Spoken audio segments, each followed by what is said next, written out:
नमस्कार, मैं अल्पना गुप्ता। दोस्तों, आज हम अभ्यास कर रहे हैं रज्जु कर्षण आसन का, जिसका कुछ लोगों ने नाम सुना होगा, कुछ लोगों ने सुना भी नहीं होगा।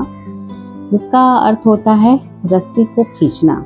रज्जु का अर्थ ही होता है रस्सी और कर्षण का अर्थ होता है खींचना, जोतना।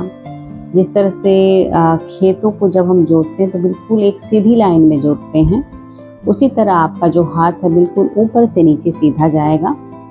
इस आसन के इतने फायदे हैं कि देखने में ये आसन बहुत ही सरल है, लेकिन इसके फायदे बहुत हैं। जैसे कि हमारे शोल्डर एरिया को लूज करता है, हमारे जो पीठ की ऊपरी मसल्स हैं उन मांसपेशियों को मजबूत करता है। जब श्वास लेते हुए हम हाथ ऊपर करते हैं और श्वास छोड़ते हुए हाथ नीचे करते हैं तो हमारे शरीर के अंदर ऑक्सीजन की मात्रा बढ़ती है, रक्त परिसंचरण हमारा अच्छा होता है। जब हमारा रक्त परिसंचरण अच्छा होगा तो हमारे शरीर में ऑक्सीजन की मात्रा बढ़ जाती है। और इसके साथ साथ जब हम एकाग्रता किसी एक बिंदु पे लगाते हैं, अपना ध्यान किसी एक बिंदु पे हम रखते हैं, तो हमारी एकाग्रता तो बढ़ती है, साथ साथ ही तनाव और चिंता जैसी चीज़ें हमारे मन मस्तिष्क से दूर होती हैं।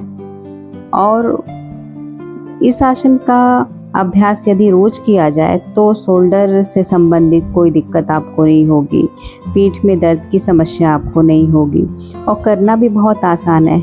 जो लोग पैर फैला करके सामने की तरफ देर तक नहीं कर सकते, वो लोग पैरों को गैप करके, यानी दोनों साइड पैरों को फैलाते हुए इस आसन का अभ्यास कर सकते हैं। दोनों स्थिति में फ़ायदा उतना ही है।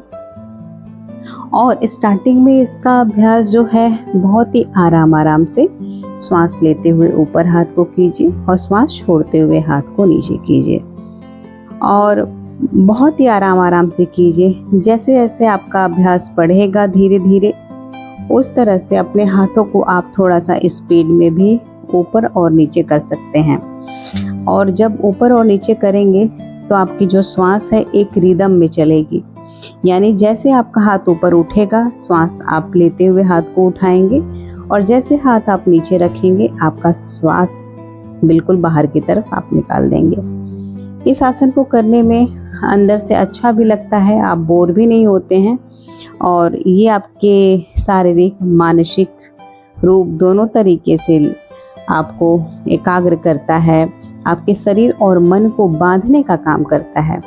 और योग एक ऐसी विद्या है कि जो आपके शरीर और मन दोनों को बांधता है।